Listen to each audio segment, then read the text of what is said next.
Olá! Brasileira condenada por matar ex-marido é presa pela Interpol. Estados Unidos sancionam esposa de Alexandre de Moraes. DHS promete contestar lei sem polícia secreta da Califórnia. Ações da Kenvue despencam após Trump ligar o uso do Tylenol na gravidez ao autismo. Drones misteriosos fecham aeroportos de Copenhague e Oslo. Projeto Dorcas leva oficinas de costura itinerantes. Eu sou Elisete Garcilaso. Confira agora comigo essas e outras notícias no Conecta iCast.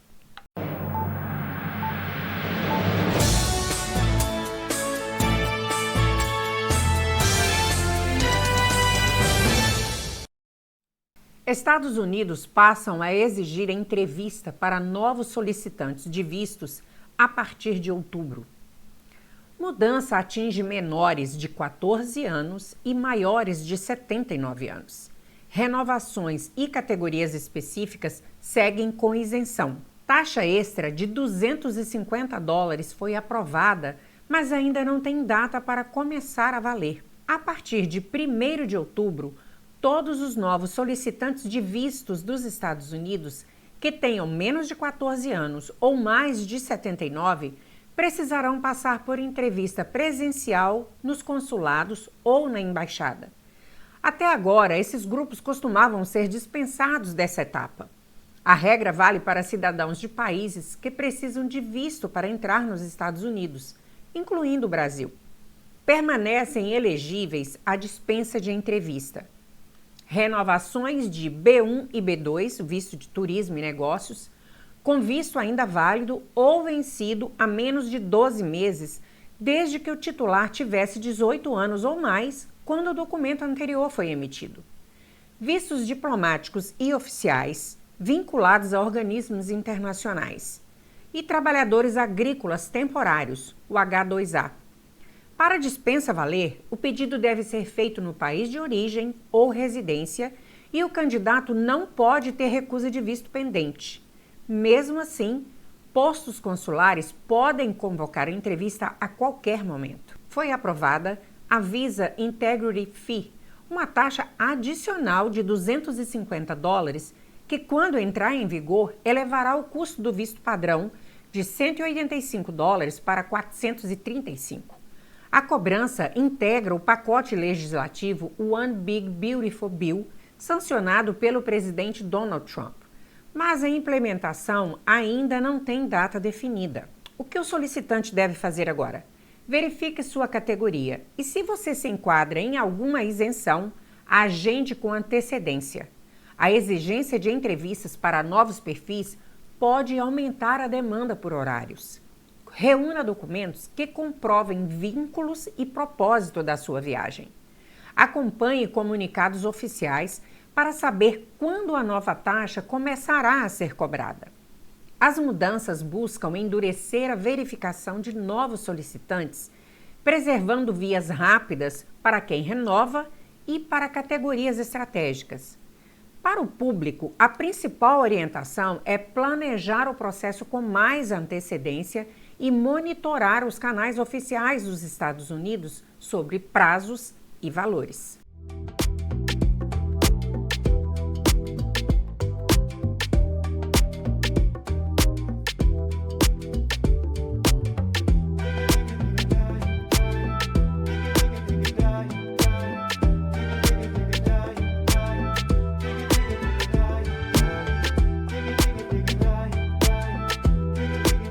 Brasileira condenada por mandar matar ex-marido é presa pela Interpol na Itália após 20 anos. A brasileira Flávia Alves Musto foi presa na Itália há uma semana em uma operação da Interpol, quase duas décadas após ser condenada por mandar matar o ex-marido Isaías de Lira, de 27 anos, que foi executado a tiros em 14 de agosto de 2005 no Recife. Ela está detida em uma unidade prisional italiana, enquanto a justiça local analisa o pedido de extradição feito pelo Brasil. Segundo o processo, Flávia teria contratado pistoleiros para sequestrar e assassinar Isaías depois que ele decidiu encerrar o casamento e iniciou um novo relacionamento. Testemunhas relataram que na noite do crime, 2 homens disfarçados de policiais entraram em um bar no bairro Dois Irmãos. Informaram que o jovem seria conduzido à delegacia por suposto envolvimento com drogas e o levaram.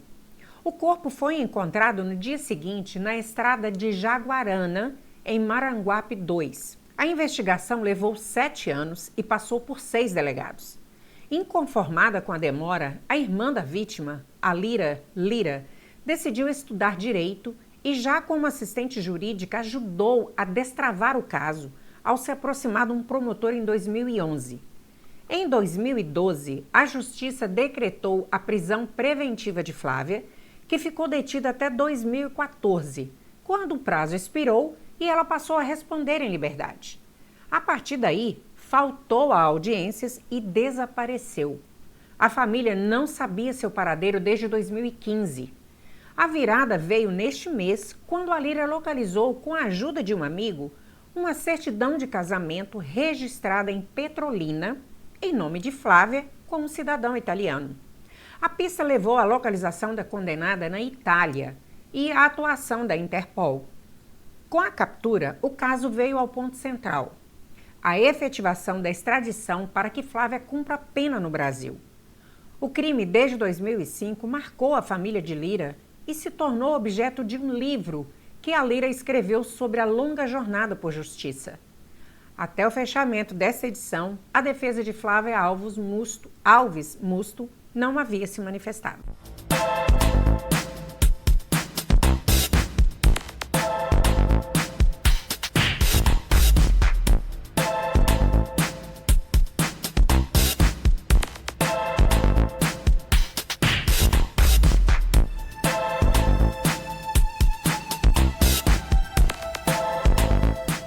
Estados Unidos sancionam esposa de Alexandre de Moraes. A decisão dos Estados Unidos de aplicar a lei Magnitsky contra Viviane Barcy de Moraes, esposa do ministro do Supremo Tribunal Federal Alexandre de Moraes, repercutiu fortemente na imprensa internacional nesta segunda-feira, dia 22, e elevou a tensão entre Washington e Brasília. As sanções incluem congelamento de bens em território americano e proibição de transações com cidadãos ou empresas dos Estados Unidos. Segundo a justificativa oficial, Viviane teria ligação com empresa familiar que se beneficiou de ações atribuídas ao ministro, classificadas pelo governo Donald Trump como violações de direitos humanos. A medida, apontam analistas, rompe um padrão diplomático ao atingir um familiar de autoridade do judiciário e pode inaugurar um novo patamar de atrito bilateral. O caso ocorre após o STF condenar Jair Bolsonaro a 27 anos de prisão por tentativa de golpe de Estado, julgamento conduzido por Moraes e que desencadeou críticas públicas do governo norte-americano, que acusa o magistrado de perseguição política ao ex-presidente brasileiro. Especialistas avaliam que a punição, raríssima em moldes familiares, pode pressionar a relação bilateral em frentes econômicas, judiciais e de cooperação. No curto prazo, espera-se nota de protesto e tentativas de mediação diplomática. No médio prazo, o episódio pode impactar fluxos de investimento, agenda comercial e cooperação jurídica, além de estimular contestações jurídicas no próprio sistema americano. Enquanto o governo dos Estados Unidos enquadra a medida como defesa de direitos humanos e integridade institucional, críticos veem o uso político da lei Magnitsky e questionam seus efeitos extraterritoriais sobre um caso interno do Brasil. No Brasil, a expectativa é por manifestações de Itamaraty e de entidades jurídicas, tanto para rebater o mérito das acusações, quanto para defender a autonomia do judiciário. O desfecho pode redefinir os limites da diplomacia punitiva entre 2 parceiros estratégicos, agora sob o signo de uma disputa que mistura direito, política e geopolítica.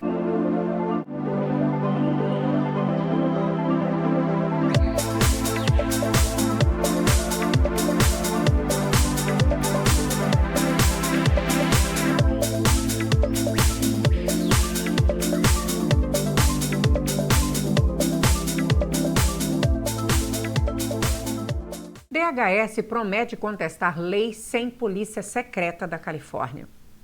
O Departamento de Segurança Interna dos Estados Unidos, DHS, anunciou que vai desafiar na Justiça a nova lei sem polícia secreta, assinada no sábado pelo governador Gavin Newsom, que restringe coberturas faciais, como balaclavas e protetores de pescoço, por policiais locais e federais durante operações no estado.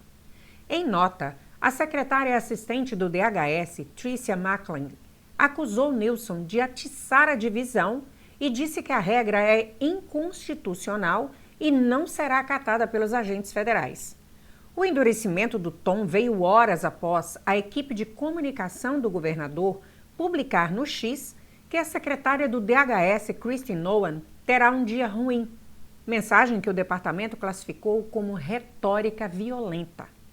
A legislação, pioneira no país, determina que agentes de segurança sejam identificáveis por nome ou número do distintivo e proíbe o uso de coberturas faciais, salvo em operações estritamente secretas ou por motivo médico, máscaras cirúrgicas. O pacote também limita ações do ICE em escolas e igrejas, exige que escolas notifiquem famílias quando houver presença de agentes de imigração no campus. Protege registros estudantis e salas de aula de acesso sem mandado judicial. Restringe fiscalizações em áreas não públicas de hospitais, sem ordem judicial, e reforça a proteção de dados médicos. Tipifica a personalização de agente federal como crime. O procurador-geral interino dos Estados Unidos, Bill S. Eiley, afirmou que a CBS que a Califórnia não tem jurisdição para regular o governo federal, indicando que agentes federais no estado não se submeterão às novas restrições. O DHS sustenta que o uso de máscaras protege agentes e famílias diante de um alegado salto de 1000% em agressões e casos de doxing, cifra que o departamento não detalhou publicamente. Apesar das limitações impostas pelo estado, o DHS diz que o ICE manterá suas operações na Califórnia. A lei entra em vigor no próximo ano e deve abrir uma disputa jurídica sobre preempção federal e autonomia estadual em segurança pública e imigração. O embate intensifica a tensão entre Sacramento e Washington, no contexto da agenda migratória linha dura do governo Trump, que já incluiu o envio de Guarda Nacional e fuzileiros navais para conter protestos imigratórios em Los Angeles contra a vontade de autoridades estaduais. Enquanto o estado alega transparência e accountability nas operações, o DHS fala em risco à segurança dos agentes. A queda de braço agora mira para os tribunais e promete reverberar em campos escolares, hospitais e demais locais sensíveis em todo o território californiano.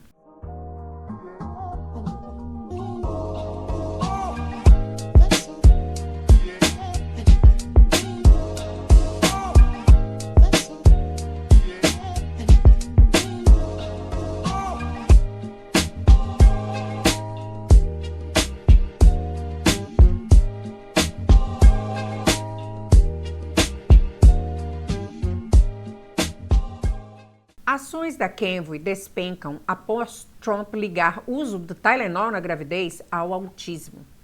A Kenvue Inc., fabricante do Tylenol, paracetamol, viu suas ações caírem 7,5% nesta segunda-feira, após o presidente Donald Trump afirmar que o uso do diagnóstico por gestantes estaria ligado a um aumento meteórico do autismo em crianças. No pré-mercado, nesta terça, os papéis recuperavam cerca de 6%. Em nota, a Kenvue disse discordar veementemente das declarações e que a ciência sólida não demonstra relação causal entre acetaminofeno e transtorno do espectro autista, o TEA. O fármaco é um dos analgésicos mais usados no mundo e, historicamente, é considerado a primeira opção para dor e febre na gravidez por profissionais de saúde. A fala de Trump ocorreu em coletiva ao lado do secretário de Saúde e Serviços Humanos, Robert Kennedy Jr., que afirmou que o FDA pretende emitir um aviso a médicos sobre riscos potenciais do uso do medicamento na gestação e iniciar um processo de mudança de bula. O governo também sinalizou que orientará médicos a não prescrever o produto para gestantes. As autoridades citaram uma revisão de estudos que encontrou associações entre exposição pré-natal ao paracetamol e desfechos de neurodesenvolvimento. Uma das coautoras, a epidemiologista Anne Bauer, disse que são necessários estudos mais definitivos para provar causalidade e que, para alguns pacientes, o paracetamol permanece a melhor opção. Outros especialistas contestaram a ligação. Um estudo de 2024 que comparou irmãos com e sem exposição intrauterina ao paracetamol não encontrou correlação significativa com autismo ou outros transtornos. Para Butelaar, um neuropsiquiatra da Holanda, as evidências são tênues e inconsistentes e podem estar contaminadas por fatores de confusão genética, infecções maternas ou ambiente. Sociedades médicas alertam que comunicar risco sem consenso científico pode desencorajar gestantes a tratar febre e dor, condições que, se mal controladas, também representam riscos à mãe e ao bebê. O movimento derrubou o papel da Kenvue na segunda e reacendeu o debate sobre interferência política em temas regulatórios. Segundo Kennedy, a FDA também estuda aprovar leucovorina, ácido folínico, para problemas de fala associados ao TEA, iniciativa que deve gerar escrutínio adicional da comunidade científica. Gestantes não devem iniciar, suspender ou substituir medicamentos por conta própria. Procure seu médico obstetra para avaliar riscos e alternativas caso a caso.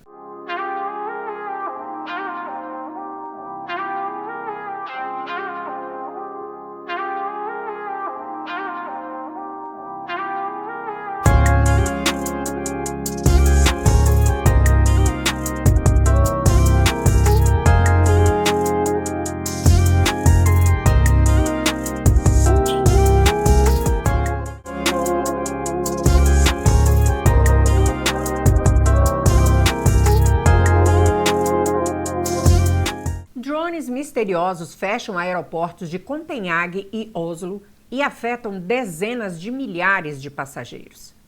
2 dos principais hubs aéreos do norte da Europa ficaram fechados por horas após avistamento de drones na noite de segunda-feira.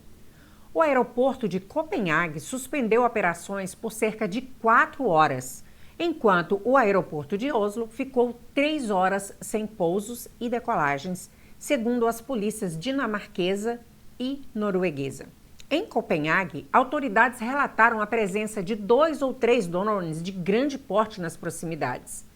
As operações foram interrompidas às 20 horas e 26 minutos de segunda-feira, com pelo menos 50 voos desviados para outros aeroportos, de acordo com dados do Flight Radar.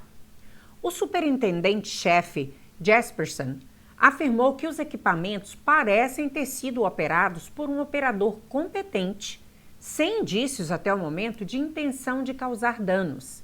Na Noruega, o espaço aéreo de Oslo foi fechado à meia-noite após relatos de drones. A operadora Avinor reabriu o aeroporto às 3h22 da manhã desta terça-feira. Mais cedo, drones foram detectados sobre a fortaleza de Arquessos, em Oslo, e 2 pessoas foram detidas para averiguação, segundo a imprensa local. As autoridades não ligaram os incidentes entre si, nem apontaram origem estrangeira dos drones. Questionado sobre o possível envolvimento russo, Jespersen disse não haver informações que sustentem essa hipótese. Os fechamentos ocorrem em meio a um ambiente tenso de segurança na Europa e após um cyberataque na sexta-feira, que derrubou sistemas de check-in e embarque da Collins Aerospace, causando atrasos em Londres, Berlim e Bruxelas. As polícias de ambos os países seguem investigando os casos e devem divulgar atualizações conforme avancem as apurações.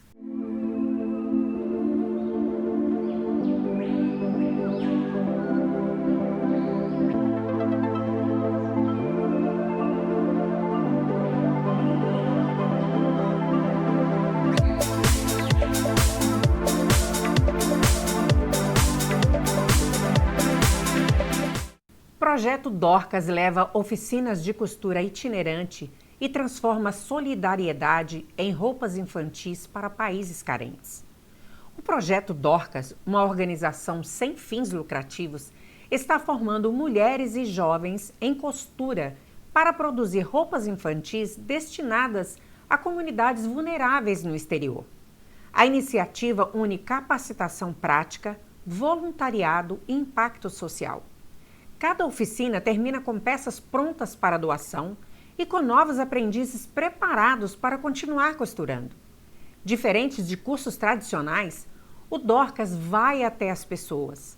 As organizadoras se deslocam até igrejas, escolas, empresas, condomínios ou grupos comunitários e levam todo o material necessário: tecidos, linhas, moldes e equipamentos portáteis, e ensinam passo a passo, do corte ao acabamento. Não é preciso ter experiência. Os encontros começam do zero e focam em peças simples, confortáveis e duráveis para crianças.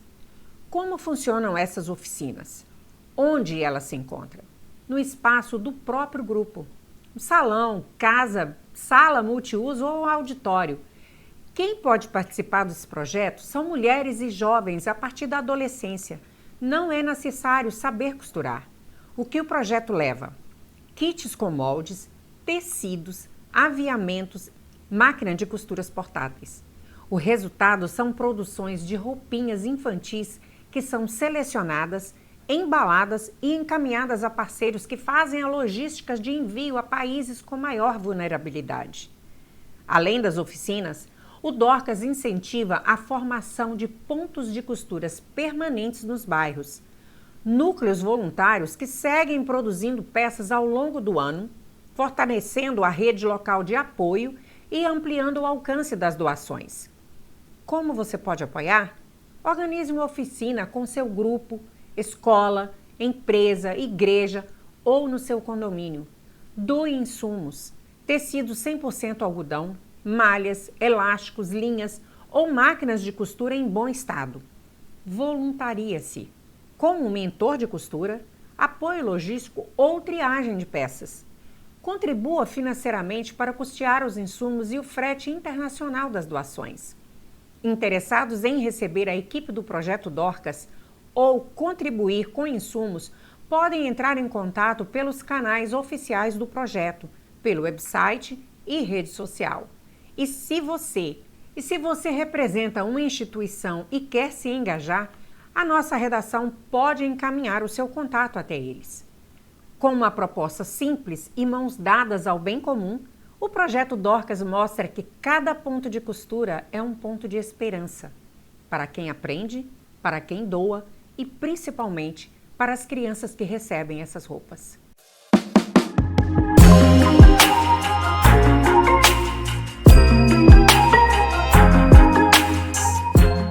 Pessoal, por hoje é só. Obrigada a você que esteve conectado conosco até agora. E você que ainda não está inscrito neste canal, por favor, se inscreva agora. Clica no sininho para que você seja automaticamente notificado todas as vezes que subirmos um novo vídeo. E se for possível, compartilhe esse vídeo com mais pessoas. Muito obrigada. Nos vemos numa próxima edição. Até mais.